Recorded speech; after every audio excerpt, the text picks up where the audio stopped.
أنفسنا ومن سيئات أعمالنا من يهده الله فلا مضل له ومن يضلل فلا هادي له ونشهد أن لا إله إلا الله وحده لا شريك له ونشهد أن محمدا عبده ورسوله صلى الله عليه وعلى آله وأصحابه وأزواجه وذرياته وأهل بيته أجمعين أما بعد قال الله تبارك وتعالى في القرآن المجيد والفرقان الحميد أعوذ بالله من الشيطان الرجيم بسم الله الرحمن الرحيم قل أطيعوا الله وأطيعوا الرسول فإن تولوا فإن الله لا يحب الكافرين صدق الله العظيم. اہل سنت والجماعت سے تعلق رکھنے والے میرے نہایت نوجوان بزرگوں اور دوستوں اور اسٹیج پر تشریف فرما علماء حضرات، میں آپ لوگوں کے سامنے مختصر گفتگو کروں گا عنوان کے تحت. دیکھیے، ہر مسلمان کو یعنی مسلمان بننے کے لیے لا الہ الا اللہ محمد الرسول اللہ کا پڑھنا ضروری ہے. اس کلمے میں دو جز ہیں، ایک لا الہ الا اللہ، دوسرا محمد الرسول اللہ. لا الہ الا اللہ کا مطلب یہ ہے کہ اس سے یعنی ہر مسلمان کو، ہر شخص کو اللہ رب العزت کے حکم کو ماننا چاہیے، یعنی اللہ رب العزت کے حکم کی اطاعت کرنا چاہیے. اور دوسرا جملہ جو محمد رسول اللہ ہے، اس سے یہ ہے کہ اللہ رب العزت کا حکم ماننا چاہیے اس اعتبار سے، یعنی نبی کے طریقے کے اعتبار سے، یعنی کہ اللہ کا حکم مانا جائے نبی کے طریقے کے اعتبار سے. یعنی اللہ رب العزت کسی چیز کا حکم دیتا ہے، جیسے قرآن میں فرمایا وَأَقِيمُوا الصَّلَاةَ وَآتُوا الزَّكَاةَ، یعنی نماز قائم کیجئے اور زکوٰۃ ادا کیجئے. لیکن اس کا طریقہ جو ہمیں سیکھنا ہے وہ محمد رسول اللہ صلی اللہ علیہ وسلم کی زندگی سے ہمیں طریقہ ملے گا. یعنی اللہ نے نماز کا حکم دیا تو اللہ نماز پڑھ کے دکھاتے نہیں بلکہ اپنا نمائندہ بھیجتے ہیں. تو جو نمائندہ ہمارے پاس آیا ہے وہ حضرت محمد عربی صلی اللہ علیہ وسلم ہے. وہ پڑھ کر بتائے ہیں کہ نماز کس اعتبار سے پڑھنی ہے، یعنی زکوٰۃ کس اعتبار سے نکالنا ہے، وہ طریقہ محمد مصطفیٰ بتاتے ہیں. اور اگر حج کا حکم خدا نے دیا ہے تو اس کے نمائندے مصطفیٰ نے ہمیں حج کا طریقہ بتایا ہے. میرے عزیز دوستو، یہ محرم الحرام کا مہینہ چل رہا ہے.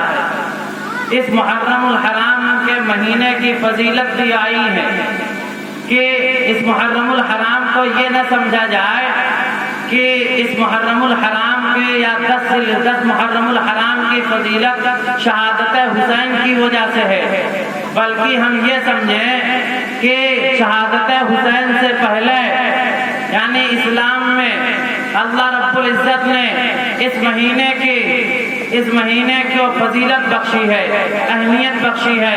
اس مہینے کو حدیث پاک پڑھ کے دیکھا جائے تو اس مہینے کو اللہ کا مہینہ کہا جاتا ہے.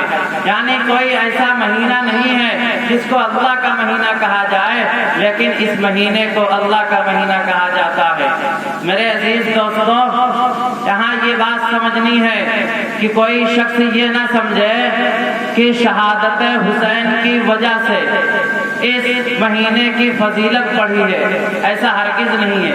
بلکہ سمجھا یہ جائے کہ شہادت حسین کو جو مقبولیت ملی ہے، جو مقام ملا ہے، وہ اس مہینے اس تاریخ کی وجہ سے ان کو مقام ملا ہے.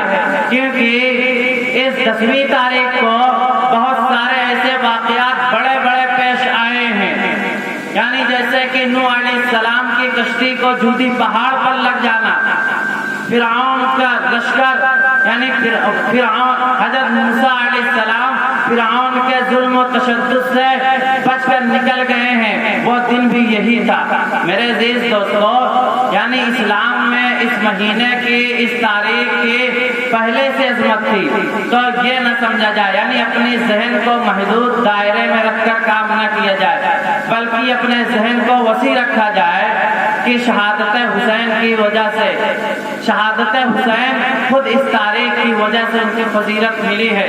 میرے عزیز دوستو، اس مہینے ہمیں یہ دیکھنا ہے کہ جو آیت کریمہ تلاوت کی ہے، یعنی قل اطیعوا اللہ و اطیعوا الرسول، یعنی اللہ اور اس کے رسول کی اطاعت کی جائے، یعنی جو شریعت میں ہم کو حکم دیا گیا ہے، جو اللہ رب العزت نے حکم دیا ہے اور نبی نے جو طریقہ کر کے دکھایا ہے، اس طریقے پر ہم عمل کریں۔ کیا یہ مہینہ نبی پاک صلی اللہ علیہ وسلم کی مبارک زندگی میں نہیں آیا؟ آیا ہے، ضرور آیا ہے۔ تو انہوں نے اس مہینے کا استقبال کیسے کیا؟ انہوں نے اس مہینے کی زندگی کیسے گزاری؟ واضح ہے کہ انہوں نے سادگی کے ساتھ جو اللہ کے احکام ہیں اس کے مطابق زندگی گزاری، یعنی جس دن روزہ رکھنا ہے اس دن روزہ رکھا جائے، اور جس دن ہمیں جو کام بتائے جائیں وہ کام کیے جائیں۔ یہ خرافات جو جنم لیے ہیں یہ نئی پیداوار ہے، کیونکہ ہمیں یہ بات ملنی چاہیے۔